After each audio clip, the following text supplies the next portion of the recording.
அண்ணா பல்கலைக்கழக மாணவி வன்கொடுமையை கண்டித்து மதுரையில் நீதி பேரணி நடத்த முயன்ற நடிகை குஷ்பு உள்ளிட்ட பாஜக நிர்வாகிகள் இன்று கைது செய்யப்பட்டனர்.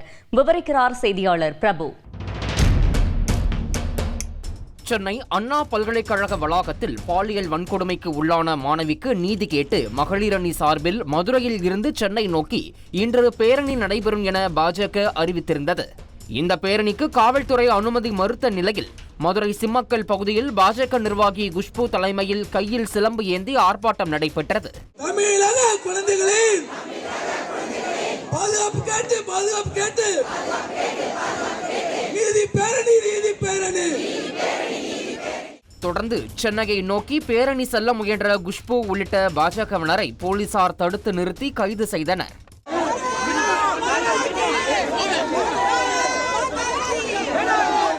அப்போது பேசிய குஷ்பு பாஜகவை பார்த்து திமுக அரசு பயப்படுவதாக விமர்சித்தார்.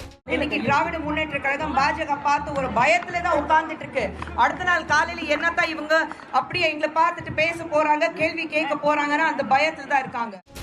முன்னதாக சிம்மக்கல் செல்லத்தம்மன் கோவிலில் உள்ள கண்ணகி சிலைக்கு பாஜக மகளிர் அணியினர் மிளகாய் வற்றலை இடித்து பூசியும் தீச்சட்டி எடுத்தும் நூதன போராட்டம் நடத்தினர்.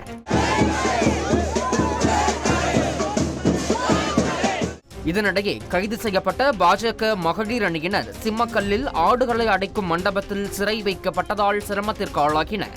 செய்தியாளர் பிரபு வழங்கும் கூடுதல் தகவல்.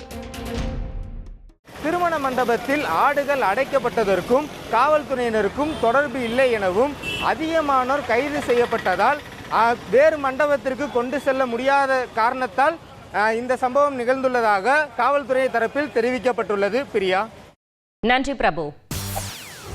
செய்திகளை உடனுக்குடன் தெரிந்து கொள்ள உடனே சப்ஸ்கிரைப் பண்ணுங்க.